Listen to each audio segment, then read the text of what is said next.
అదే RTV app వార్తల్ని క్షణాల్లో చదివే అవకాశం ఉంటుంది. ఒక న్యూస్ పేపర్, ఒక టెలివిజన్ ఛానల్ మీ చేతుల్లో ఎప్పుడూ ఉంటాయి.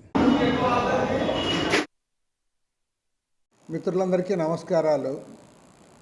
ఇవాళ భారతదేశ వ్యాప్తంగా రైతు సంఘాలు, అదేవిధంగా కార్మిక సంఘాలు, వ్యవసాయ కూలీ సంఘాలు అందరం కూడా ఏకోన్ముఖంగా దేశవ్యాప్తంగా గ్రామీణ బంద్ కార్యక్రమాన్ని చేపట్టారు. 16వ తేదీ నాడు చాలా పెద్ద ఎత్తున ఈ కార్యక్రమాన్ని నిర్వహించడానికి పూనుకుంటా ఉన్నారు. ప్రత్యేకించి మన ఆంధ్ర రాష్ట్రంలో విశాఖ ఉక్కు కార్మికులు దాదాపు 30,000 మంది వారందరూ ఆ రోజు సమ్మెలో కూడా పాల్గొంటూ ఉన్నారు.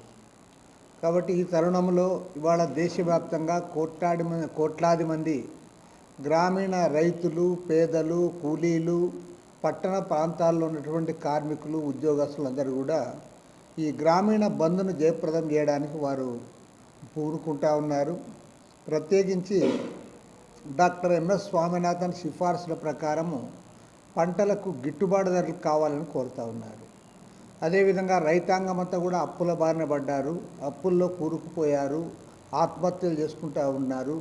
కాబట్టి ఈ ఆత్మహత్యలు నివారించాలి, రైతులను అప్పుల బారి నుంచి బయటపడేయాలని చెప్పి రైతులందరికీ కూడా రుణమాఫీ చేయాలని చెప్పి కూడా డిమాండ్ చేస్తూ ఉన్నారు. ప్రత్యేకించి నరేంద్ర మోడీ ప్రభుత్వం అధికారంలోకి రాకముందు చాలా స్పష్టంగా చెప్తూ వచ్చారు, రైతుల రుణాలన్నీ కూడా రుణగ్రస్తం నుంచి కూడా వారిని విముక్తి చేస్తాము, 2022 నాటికి రైతుల ఆదాయాన్ని రెట్టింపు చేస్తాము, రైతుల ఆత్మహత్యలకు ఫుల్ స్టాప్ పెట్టిస్తామని చెప్పారు. ఇవాళ 2024 వచ్చింది, మళ్ళీ మూడవసారి మేము హ్యాట్రిక్ కొట్టాలంటా ఉన్నారు. పైగా మాకు ఈ అధికారం మూడవసారి ఇవ్వండి, మళ్ళీ ఈ దేశానికి నరేంద్ర మోడీ ప్రధానమంత్రి కావాలని చెప్తా ఉన్నారు. మరి వారు ఇచ్చిన వాగ్దానం ఒక్కటి కూడా నెరవేర్చలే. వారి ఆదాయం రెట్టింపు కాలే, రుణగ్రస్తుల నుంచి విముక్తి కాలే. పైగా ఇవాళ కోట్ల రూపాయల ఆస్తులు, పబ్లిక్ రంగ ఆస్తులన్నీ కూడా ప్రైవేట్ పరం చేస్తూ ఉన్నారు. చివరికి మన విశాఖ ఉక్కు ఫ్యాక్టరీని కూడా పోరాడి సాధించుకున్న ఫ్యాక్టరీ, బలిదానాలతో నెలకొల్పబడిన ఉక్కు ఫ్యాక్టరీని ఇవాళ ప్రైవేట్ పరం చేయడానికి నిస్సిగ్గుగా ప్రయత్నం చేస్తూ ఉన్నారు. కాబట్టి నరేంద్ర మోడీ అధికారంలోకి వచ్చిన తర్వాత అంబానీల, అదానీల ఆస్తులు పెంచారు, లక్షల కోట్ల రూపాయల సంపద వారికి చేకూరింది. కార్పొరేట్లు మాత్రం లబ్ధి పొందుతూ ఉన్నారు. సాధారణ ప్రజలు, రైతులు, కూలీలు, అదేవిధంగా కార్మికులందరూ కూడా తీవ్రమైన ఇబ్బందుల్లో ఉన్నారు. వారి సమస్యల పరిష్కారం చేయడం కానీ ఎన్నికలు సమీపిస్తున్న తరుణంలో ఇవాళ రైతులను ఆకట్టుకోవడానికి మాజీ ప్రధానమంత్రి చరణ్ సింగ్ గారికి భారత్ రత్న బిరుదు ఇచ్చారు.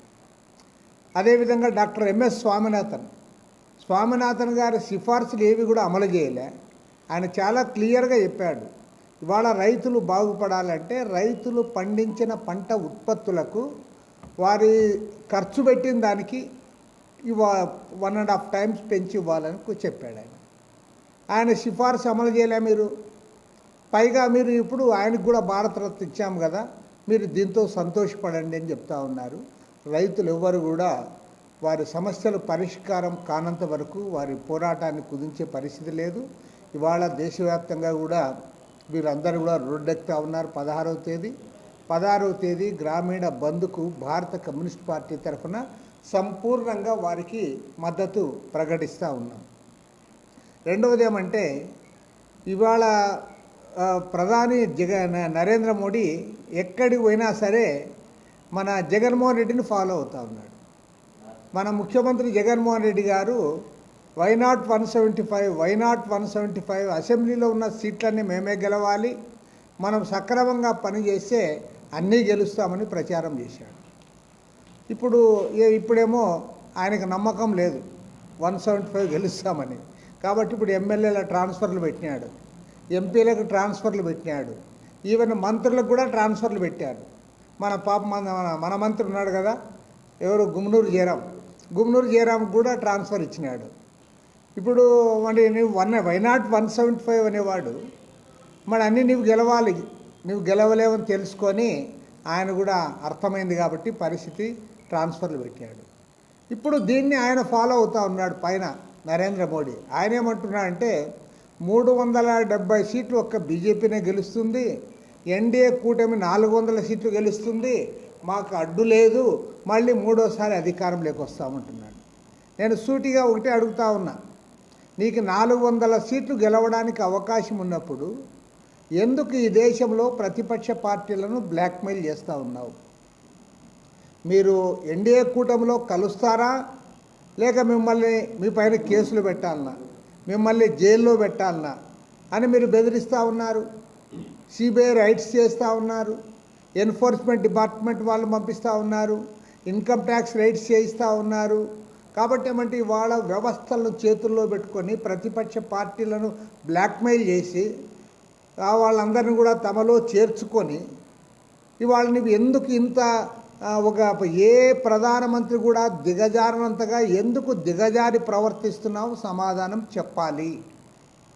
400 సీట్లు గెలిచే ధైర్యం నీకుంటే, ప్రజల విశ్వాసం నీవు పొంది ఉంటే ఈ తప్పుడు పద్ధతులకు ఎందుకు పాటుపడతా ఉన్నావు? ఎందుకు ఈ బ్లాక్మెయిల్ చేయిస్తూ ఉన్నావు? ఎందుకు ఇవాళ జైళ్లలో పెడతా ఉన్నావు? ఎవరైతే నీకు అనుకూలంగా ఉంటారో వాళ్ళనేమనవు, నీకు వ్యతిరేకంగా ఉన్న వాళ్ళపైన పోతా ఉన్నావు. ఇవాళ ఢిల్లీ ఉప ముఖ్యమంత్రి మనీష్ సిసోడియా గారిని దాదాపు సంవత్సర కాలంగా జైల్లో పెట్టారు. ఎందుకు పెట్టారంటే 100 కోట్ల రూపాయల లిక్కర్ స్కామ్ జరిగింది అని చెప్పారు. 100 crores పైగా ముఖ్యమంత్రికి కూడా సమన్లు ఇస్తూ ఉన్నారు. ఆయన ఇప్పుడు పాపం వాళ్ళ ఇంట్లో పెళ్ళి ఉంటే 3 రోజులు బెయిల్ మీద బయటకు వచ్చాడు మనీష్ సిసోడియా. ఎవరు? ఢిల్లీ ఉప ముఖ్యమంత్రి. మరి ఆంధ్ర రాష్ట్రంలో 1000 కోట్ల రూపాయల లిక్కర్ స్కామ్ జరుగుతూ ఉంది, 4.5 ఏళ్లుగా జరుగుతూ ఉంది. ఇది సిపిఐగా నేను చెప్పడం కాదు, సాక్షాత్తు ఆంధ్ర రాష్ట్ర బీజేపీ అధ్యక్షురాలు మాజీ కేంద్ర మంత్రి పురంధరేశ్వరి గారు వ్రాతపూర్వకంగా 1000 కోట్ల రూపాయల లిక్కర్ స్కామ్ ఆంధ్రప్రదేశ్లో జరుగుతూ ఉంది, దీనికి ఆద్యుడు జగన్మోహన్ రెడ్డి అని చెప్పి ఈ కేంద్ర హోంమంత్రి అమిత్ షా గారికి ఆమె మరిన్ని వీడియోస్ కోసం ఛానల్ ని సబ్స్క్రైబ్ చేయండి, లేటెస్ట్ అప్డేట్స్ కోసం వాట్సాప్ ఛానల్ ని ఫాలో చేయండి అండ్ లింక్ డిస్క్రిప్షన్ లో ఉంది.